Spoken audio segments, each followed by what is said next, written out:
하나님의 말씀 역대상 29장 10절로 19절 말씀입니다. 네. 역대상 29장은 구약성경 654쪽에 있습니다. 우리 10절로 19절 말씀 교독으로 한번 봉독하겠습니다. 네. 우리 권사님 뒤에 가서 좀 봐주세요. 에어컨 나오지. 네. 역대상 29장 10절로 19절 말씀입니다. 다윗이 온 회중 앞에서 여호와를 송축하여 이르되 우리 조상 이스라엘의 하나님 여호와여 주는 영원부터 영원까지 송축을 받으시옵소서.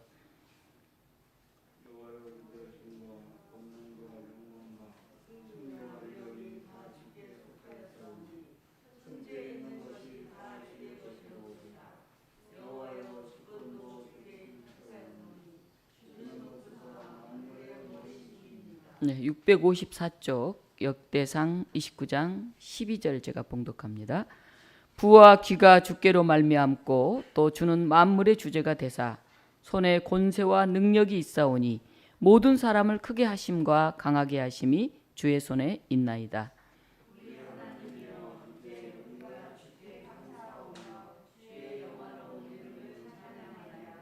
나와 내 백성이 무엇이기에 이처럼 즐거운 마음으로 드릴 힘이 있었나이까.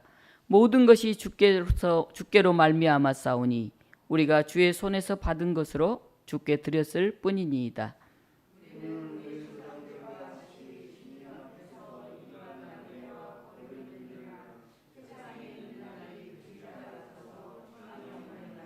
우리 하나님 여호와여 우리가 주의 거룩한 이름을 위하여 성전을 건축하려고 미리 저축한 이 모든 물건이 다 주의 손에서 왔사오니 다 주의 것이니이다.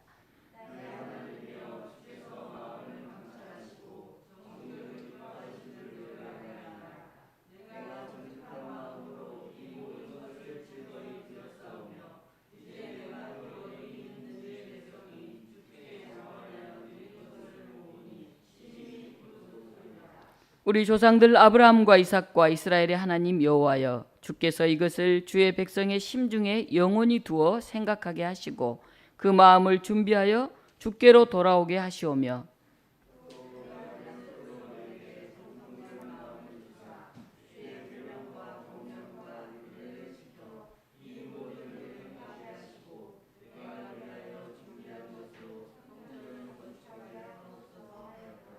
아멘.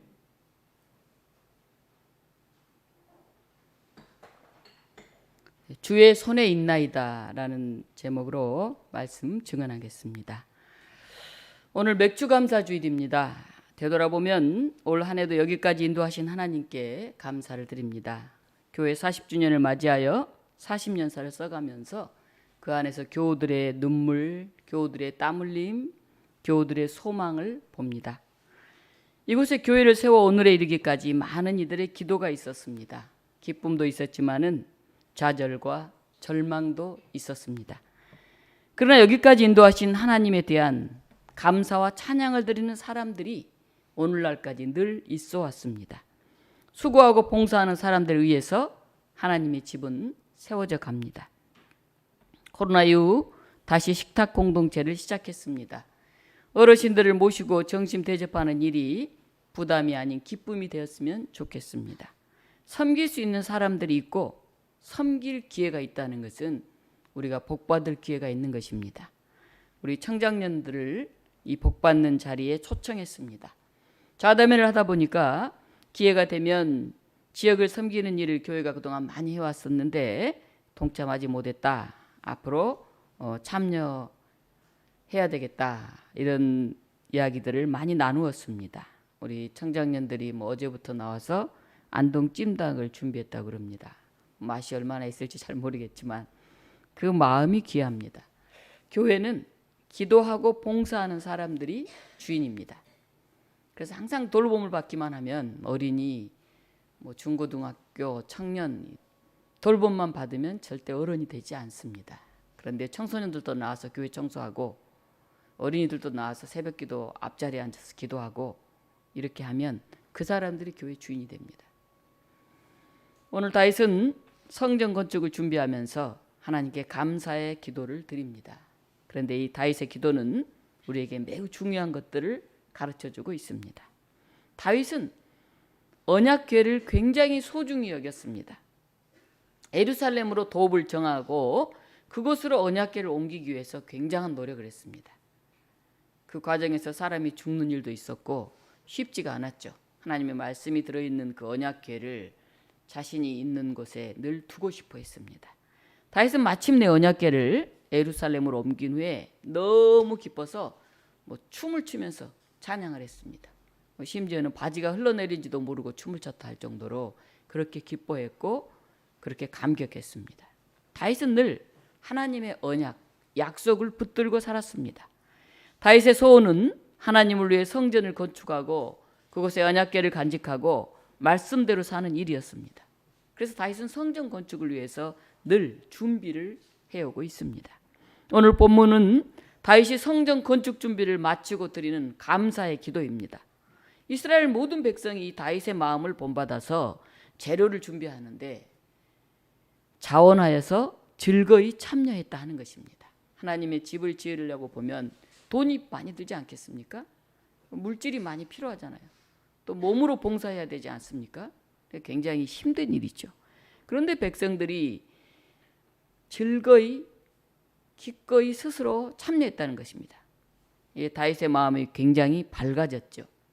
어떤 일을 하려고 하는데 함께하는 사람들이 기꺼이 기쁜 마음으로 참여하면 나도 즐거워집니다. 그런데 그 일을 해야 될 일인데 짜증을 내고 피곤해하고 막 귀찮아하면 그걸 보면서 마음이 굉장히 무겁습니다. 기뻐하고 즐거워하는 사람 곁에 있으면 나도 기뻐집니다. 그래서 여러분들은 불평불만을 멀리하시기 바랍니다. 불평불만하는 사람들을 멀리하시기 바랍니다. 늘 기뻐하고 늘 감사하고 늘 즐거워하는 사람, 그런 사람 옆에 있으면 우리의 삶이 행복해집니다. 오늘 다윗은 백성들의 모습을 보면서 너무 기뻐서 내가 하나님의 성전을 짓고자 이렇게 준비하는데, 이렇게 기도하는데 백성들이 힘들고 짜증내고 귀찮아하면 참 부담스러울 텐데 먼저 앞장서서 같이 이렇게 재료를 준비하고 와서 열심히 섬기는구나. 다윗은 너무 기뻐서 하나님께 감사의 기도를 드렸습니다. 다윗은 오늘 18절에 보면 이렇게 고백합니다. 우리 조상들 아브라함과 이삭과 이스라엘의 하나님 여호와, 이렇게 고백합니다. 이 찬양은 하나님께서 우리 조상들에게 약속하신 것을 지금까지 잘 지켜주셨습니다. 그래서 하나님 너무 감사합니다. 다윗은 하나님을 생생하게 만나고 고백하면서 살았습니다. 그래서 하나님이 늘 함께 계신다는 것은 다윗은 알았기 때문에 그 어떤 어려움도 이겨낼 수가 있었습니다. 다윗은 자신이 만난 그 임마누엘의 하나님을 온 백성들이 기억하면서 찬양하면서 기뻐하면서 그렇게 살게 하고 싶었습니다. 약속을 기억하는 것은 참 소중한 일입니다. 짐승들은 약속하지 않아요. 그냥 그날 삽니다. 약속을 기억한다는 것은 희망을 간직하는 것입니다. 혼자가 아니라 더불어의 관계 속에서 살아가는 그런 일입니다. 오늘 우리가 성찬식을 합니다. 성찬식은 예수 그리스도께서 마지막 만찬을 나누시면서 제자들에게 이 예를 기념하라, 그래서 이것을 행하여라, 이렇게 말씀하셨습니다. 성찬이 뭡니까? 예수 그리스도는 제자들의 발을 씻기셨고 병든 이들, 가난한 이들과 함께 하셨고 그들의 아픔과 고통을 몸소 느끼고 체험하시면서 그들을 어루만지시고 그들을 고치셨습니다. 바로 이 예수 그리스도의 섬김의 길, 예수님의 십자가, 예수님의 부활, 그것을 우리가 기억한다는 것입니다. 이 모든 것을 기억하면서 우리가 함께 한다는 것입니다. 기쁨만이 아니라 고난도 우리가 함께 하겠다 하는 것입니다. 그게 오늘 이 성찬의 의미입니다. 다윗은 사울에게 늘 쫓기면서 살았습니다. 그래서 시편에 보면 나와 죽음 사이는 한 걸음뿐이다, 이렇게 말할 정도로 늘 죽음의 위기 속에서 살았습니다. 다윗은 왕이 되어서도 전쟁터에서 살았습니다. 하나님의 집을 짓기 위해서 수고할 뿐만이 아니라 하나님께서 주어진 그 땅을 잘 간직하고 넓혀나가고 지키기 위해서 수많은 어려움 속에 처했습니다. 그래서 다윗은 더 많이 기도할 수밖에 없었고 더 큰 하나님의 도우심을 경험하며 살았습니다. 은혜를 경험한 사람들은 그 감격과 감사를 압니다. 그 은혜가 너무 좋아서, 너무 감사해서 그 받은 은혜를 나누고 싶어 합니다. 혼자 그걸 간직할 수가 없어서 이 너무 좋은 것을 알려주고 싶어 합니다. 15절에 다윗은 이렇게 기도합니다. 우리는 우리 조상들과 같이 주님 앞에서 이방 나그네와 거류민들이라 세상에 있는 날이 그림자 같아서 희망이 없나이다. 떠돌이 신세예요. 별로 희망이 없어요. 17절에 이렇게 고백합니다. 나의 하나님이여 주께서 마음을 감찰하시고 정직을 기뻐하시는 줄은 내가 아나이다. 내가 정직한 마음으로 이 모든 것을 즐거이 드렸사오며 이제 내가 또 여기 있는 주의 백성이 주께 자원하여 드리는 것을 보오니 심히 기쁘도소이다. 희망이 없는 떠돌이 같은 사람들인데 하나님께서 늘 우리에게 생명을 보호하시고 여기까지 인도하셨으니 이제 내가 정직한 마음으로 이거 다 하나님의 것인데 나를 여기까지 생명을 유지해 주신 것도 너무 감사하기 때문에 내가 이걸 준비하고 드리는데 우리 백성들도 다 자원하여 드립니다. 그걸 보니까 제가 너무너무 기쁩니다. 이렇게 고백합니다. 은혜를 맛본 사람이 나눌 수 있고 거기에 감사가 있습니다. 긍휼히 여기며 죽어가는 사람을 살리고 그래서 거기에 사랑이 넘칩니다. 그러나 값없이 베푸는 하나님의 은혜를 모르는 사람은 늘 움켜쥐려고 그럽니다. 나는 부족해 늘 배고파요. 항상 배고픕니다. 그래서 경제적으로는 점점 나아지는데 마음은 점점 더 가난해집니다. 그러니까 세상이 굉장히 강팍하죠. 옛날에 가난한 시절에는 부치기 하나를 나눠 먹었는데 지금은 다 집에 냉장고 없는 집이 없고 차 없는 집이 없는데 그까짓 것하고 나누지 않습니다. 전략하고 아껴서 사업자금을 만들어야 하고 또 집을 살 종잣돈을 만들어야 되기 때문에 점점 더 마음이 급급합니다. 물론 그건 필요하죠. 그러나 우리가 과정에서 작은 나눔이 생략돼 버리면 구두쇠가 돼요. 자기만 하는 사람이 됩니다. 오늘 작은 것을 나눌 수 있는 사람이 나중에 더 큰 것을 나눌 수 있습니다. 오늘 작은 걸 나눌 수 있는 사람이 오늘 부요한 마음에 풍성한 삶을 삽니다. 잘 쓰려고, 잘 나누려고 우리가 돈을 버는 것이죠. 그런데 그 돈 벌 때까지 아무것도 나누지 않으면 어느 세월에 돈을 벌어서 언제 나누겠습니까? 가족과 부모와 형제와 이웃과 나누는 사람, 그 즐거움을 소유한 사람이 진짜 부자예요. 여러분 나눠보세요. 얼마나 기쁘고 즐거운지 몰라요. 남에게 늘 받아보세요. 괜히 주눅 들고 더 이렇게 고개가 웅크려집니다. 나누는 사람, 나누는 기쁨을 아는 사람, 그런 사람이 많은 곳이 행복한 곳이 됩니다. 교회에서도 남에게 잘 나눠주는 사람, 밥도 잘 사주고 봉사도 많이 하고 그런 사람들이 교회 직분자로 있으면 그 교회는 굉장히 풍성해요. 그런데 인색한 사람들, 어떻게 하든지 더 갖고 더 내 것을 챙기려고 하는 사람들이 있으면 그 교회는 굉장히 빡빡하고 별로 재미가 없어요. 그건 가난하고 부자하고는 아무 상관이 없습니다. 그의 마음의 자세의 문제입니다. 오늘 다윗이 고백하지 않습니까? 14절입니다. 나와 내 백성이 무엇이기에 이처럼 즐거운 마음으로 드릴 힘이 있었나이까?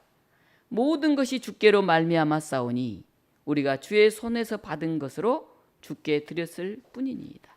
나와 내 백성이 아무 힘이 없는 사람들인데 진짜 별것도 아닌데 우리가 이렇게 하나님께 드릴 수 있는 이거 얼마나 기쁘고 감사한 일입니까?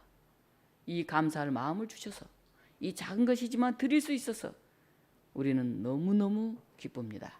다윗은 이렇게 고백하고 있습니다. 다윗과 이스라엘 백성들은 하나님께 드리면서 즐거워합니다. 나누는 기쁨을 아는 사람, 그래서 이스라엘 백성도 늘 부자입니다. 우리가 가지고 있는 것 다 하나님으로 받은 것입니다. 우리의 재산, 몸, 재능도 다 하나님이 주셨습니다. 저쪽 거제도 옆에 있는 통영에 가면 거기에 섬들이 많아요. 그래서 거기를 한려수도라고 부릅니다.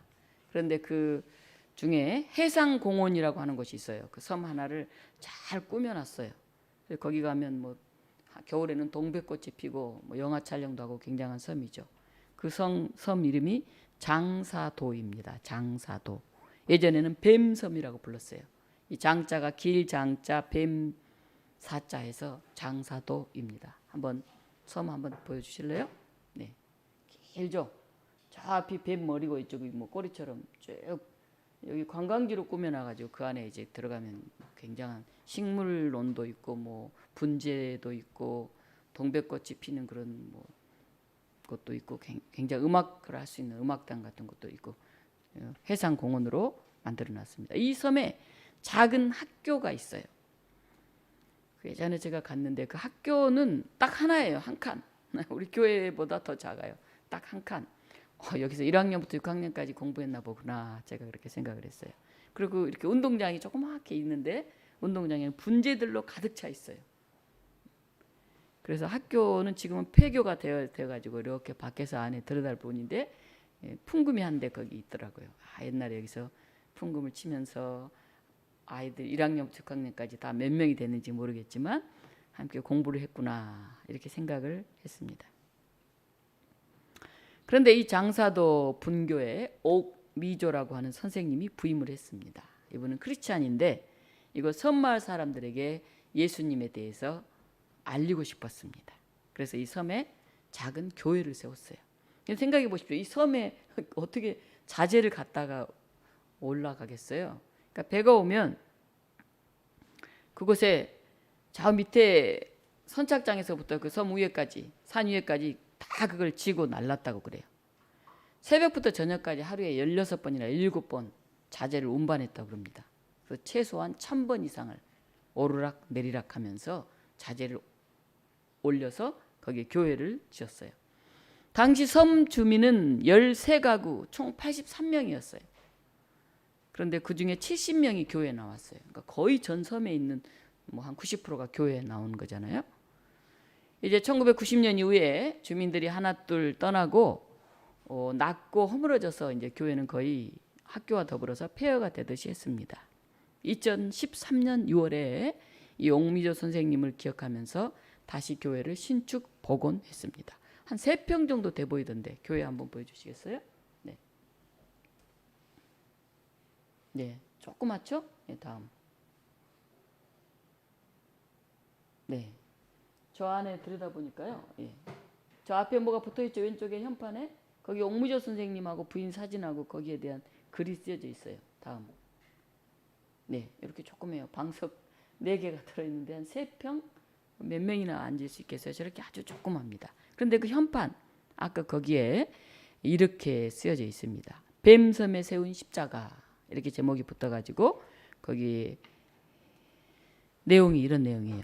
1973년 5월에 교회를 짓고 첫 입당 예배를 드렸다. 자재를 산 위에까지 옮겨야 했다. 새벽부터 저녁까지 하루 16번, 17번 자재를 운반했고 1000번 이상 오르락 내렸다. 이런 내용들이 실려져 있습니다. 다음 볼까요? 네. 뱀섬에 세운 십자가 그 내용이죠. 저기 사진 왼쪽에 희미하게 보이는데 옥미조 선생님과 그 부인 사진이 있습니다. 다음. 옥미조 선생 공덕비. 저 교회를 다녔던 사람들이 이제 나중에 다 도시로 떠났겠죠. 여기에 다시 이렇게 작게 교회를 짓고 거기에 옥미조 선생님 공덕비. 다음. 네. 이 공덕비 옆에 이런 내용을 세웠어요. 선생님은 1961년 부산사범을 졸업하고 뭐 여기 와서 아동문학과를 하면서 뭐 이런 교회를 세웠다. 뭐 이렇게 내용들이 쓰여져 있습니다. 네. 다음. 네, 종 사진 있잖아요.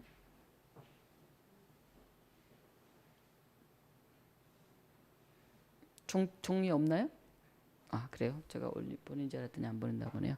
그 옆에 종이 하나 이렇게 하단에 설치되어 있습니다. 그 종은 당시 교회 옥미조 선생님이 이제 예배 드리라고 나오라고 땡땡 치던 종이에요. 제가 저기를 이제 예전에 다녀오면서 굉장히 마음에 감동이 되었던 그런 기억이 납니다. 이 선생님이 거기서 학교 애들 가르치기도 바빴을 텐데 그렇게 자재를 그 위에까지 올려다니면서 왜 교회를 지었을까요? 아마 이 복음이 너무 귀해서 받은 은혜가 너무 커서 이 섬마을 사람들에게 내가 희망을 줘야 되겠다. 그런 생각을 했던 것 같습니다. 이 섬마을 사람들, 교회 다니는 사람들이 잘 되었나 봐요. 이렇게 교회당도 짓고 옥미조 선생님 공덕비까지 세운 것을 보면 그 수고가 헛되지 않았다 하는 생각이 듭니다. 사람들은 모든 것이 하나님의 것임을 인정하지 못합니다. 내가 땀 흘려 노력해서 내가 모았으니까 내 것이다 생각합니다. 사람들은 자기가 가진 것을 자랑하고 과시합니다. 그러다가 재산을 잃으면 절망하고 낙심해서 견디지를 못합니다. 모든 게 하나님의 것이고 하나님께로부터 왔다는 믿음이 있으면 우리는 많은 것을 잃더라도 원망하지 않고 그 안에서도 감사할 수가 있습니다. 우리가 소유한 모든 것, 그건 원래 내 것이 아니었지 않습니까? 욥은 그런 신앙을 가진 사람이었습니다. 욥은 한순간에 모든 재산과 자식들을 잃어버렸어요. 그때 욥이 이렇게 고백합니다. 내가 모태에서 알몸으로 나왔사온즉 또한 알몸이 그리로 돌아가올지라. 주신 이도 여호와시요 거두신 이도 여호와이시니 여호와의 이름이 찬송을 받을지니이다. 욥은 대단한 믿음의 소유자였습니다. 우리가 공부 많이 하고 좋은 집에 산다고 으스댈 것도 없습니다. 작은 집에서 어렵게 산다고 주눅들 필요도 없습니다. 큰 교회 다닌다고 자랑할 것도 없고 그 하나님의 교회 아닙니까? 작은 교회 다닌다고 의기소침할 것도 없습니다. 저렇게 3평짜리 교회를 세워놓고 그분의 뜻을 기념하는 사람들도 있지 않습니까? 어떤 자리에 있든지 우리가 어떤 마음과 어떤 자세로 사느냐가 중요합니다. 탈무드에 이런 이야기가 있습니다. 어떤 랍비가 설교를 하고 있을 때 갑자기 그의 2 아이들이 집에서 죽었어요. 랍비 아내는 아이들 2층으로 옮긴 후에 흰 천으로 덮어두었습니다. 랍비가 집으로 돌아오자 아내가 말했어요. 당신에게 묻고 싶은 게 있어요. 어떤 사람이 저에게 귀중한 보석을 잘 보관해 달라고 맡기고 갔어요. 그런데 어느 날 갑자기 그 주인이 나타나서 맡긴 보석을 돌려달라고 했어요. 그럴 때는 어떻게 하면 좋을까요? 랍비가 말했습니다. 당연히 주인한테 돌려줘야겠지. 그러자 아내가 울먹이면서 말했어요. 실은 조금 전에 하나님이 우리에게 맡기셨던 귀중한 보석 2개를 가져가셨답니다. 랍비는 그 의미를 알아듣고는 아무 말도 하지 않았습니다. 모든 것은 하나님의 것이고 우리는 단지 소작인일 뿐이에요. 소작인은 주인이 와서 내놓으라고 하면 다 내놓을 수밖에 없습니다. 곡식뿐만이 아니라 그 땅까지 다 우리가 드릴 수밖에 없습니다. 다윗은 그렇게 정성을 다해 건축을 준비했는데 하나님은 다윗에게 이 일을 허락하지 않았어요. 성전 건축을 위한 준비는 다윗이 다 했는데 백성들 데리고 결국은 솔로몬이 성전을 지었습니다. 그리고 이 성전은 지금까지도 솔로몬의 성전이라고 그렇게 부르고 있습니다. 내가 열심히 준비했는데 내가 많이 기도하고 사람들을 다 격려하고 해서 이걸 지었는데 지으려고 했는데 짓지 못했고 다 준비해놓고 그 결과와 명예는 다른 사람이 다 가져가면 보통 사람은 굉장히 서운하고 화가 날 것입니다. 그런데 다윗은 아들 솔로몬에게 정성된 마음을 주시기를 기도합니다. 주의 계명과 율례를 지켜 이 일을 행하기를 기도합니다. 다윗 자신이 준비한 것으로 성전을 건축하도록 기꺼이 그 일을 맡깁니다. 자신이 완성하지 못하지만 서운하거나 노여하지 않습니다. 우리 19절 말씀 같이 한번 읽어보겠습니다. 29장 19절입니다. 한 목소리 읽습니다. 또 내 아들 솔로몬에게 정성된 마음을 주사 주의 계명과 권면과 율례를 지켜 이 모든 일을 행하게 하시고 내가 위하여 준비한 것으로 성전을 건축하게 하옵소서 하였더라. 약속에는 그 약속을 지키기 위한 사명이 따릅니다. 우리 필리핀 김현숙 선교사님이 이제 한 번씩 한국에 나옵니다. 제가 만나서 식사 대접을 하고 같이 또 얘기도 나누고 이제 필리핀 선교협의회로 모여서 필리핀 그 선교가 어떻게 돌아가고 있는지 어떻게 그 선교를 지속할 수 있는지 뭐 회장, 서기, 회계 뭐 몇 사람들이 모여서 함께 기도하는 마음으로 이제 보고도 받고 같이 의논을 합니다. 제가 깜짝 놀란 게 필리핀 민다나오 사람들이 하루 한 끼 먹는다 그래요. 제가 깜짝 놀랐어요. 저는 최소한 2끼는 먹는 줄 알았어요. 하루 한 끼 먹는데 먹을 게 없으니까. 그래서 우리가 모여서 이제 뭘 먹다 남기면 그 선교사님이 굉장히 안타까워해요. 그래서 그걸 어떻게 하든지 이렇게 다 버려지는 음식이 없도록, 낭비하는 음식이 없도록 그렇게 합니다. 소와 같이 사는 사람도 있대요. 소하고 함께. 쉽게 말하면 마구간 같이 지어놓고 같이 사는 거죠. 위에만 덮어놓고. 화장실은 대부분 없대요. 그냥 밖에다 그냥 일을 다 본대요. 거기서 19년 됐죠? 20년을 그분이 헌신하고 있습니다. 교회를 한 20여 개 더 지었나 모르겠네요. 교회를 거기에 지었어요. 이제 너무 정직하게 제대로 하시니까 한국의 교회가 김현숙 목사님을 통해서 짓는 것은 거짓이 없다. 그래서 이제 많은 지원을 하셔서 지어요. 왜 교회를 그렇게 짓냐 하면 모일 공간이 없어요. 마을에 모일 수 있는 집이 하나도 없어. 그러니까 교회를 지어놓으면 그 교회가 유치원이 되기도 하고 뭐 학교가 되기도 하고 회의하는 마을 공간이 되기도 하고 모든 마을의 행사들이 거기서 이루어지는 거예요. 그래서 교회 짓는 것이 너무 소중한 거예요. 옛날에 뭐 1,500에 짓는다 그러더니 요즘 뭐 2,500, 뭐 자재비가 올라서 3,500 점점 올라가고 있는데 그렇게 아무튼 한 2천만 원만 헌금하면 교회를 하나씩 마을마다 간데마다 지어서 그 아이들이 모여서 교육도 하고 시임도 갖고 회의도 할 수 있는 그런 공간을 만들어요. 그리고 또 하나 하는 일은 장학 사업을 합니다. 아이들이 배우지를 못, 돈이 없으니까 학교를 못 다니니까 아이들을 학교를 보내요. 한 3만 원 내면 이제 그 아이 학교를 보내는 거죠. 그래서 고등학교도 보내고 이제 한 20년 거기서 선교를 하셨으니까 드디어 중학교, 고등학교, 대학교를 아이들이 졸업하고 교사가 된 학생도 있고 공무원이 된 학생도 생겼어요. 근데 이제 보고할 때 보면 이래요. 학비는 내줬어요. 장학금으로. 그런데 학교에 갈 차비가 없어서 못 가는 거예요. 교통비가 없어서. 교통비를 대줬어요.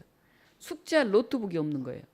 물론 요새는 이제 핸드폰 제일 싼 거 이렇게 검색할 수 있는 그거 하나 사줘야 되는데 그게 없는 거예요. 그걸 또 사줘야 되는 거예요. 대학을 졸업했어요. 근데 공무원 시험을 쳐야 되는데 공무원 시험 준비하려면 학원을 좀 더 학원 다닐 돈이 없는 거예요.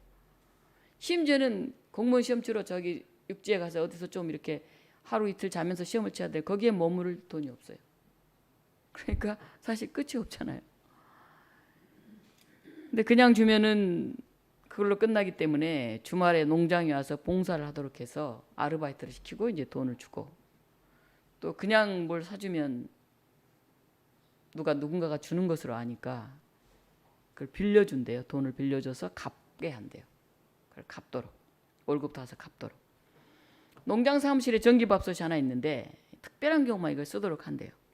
왜냐하면 대부분 그 사람들 불 떼서 지금 밥을 한대요. 불을 떼서 요즘도. 근데 전기밥솥을 사용하다 보면 아이들이 반찬을 안 만들고 그냥 밥만 해가지고 귀찮으니까 그냥 먹는데요.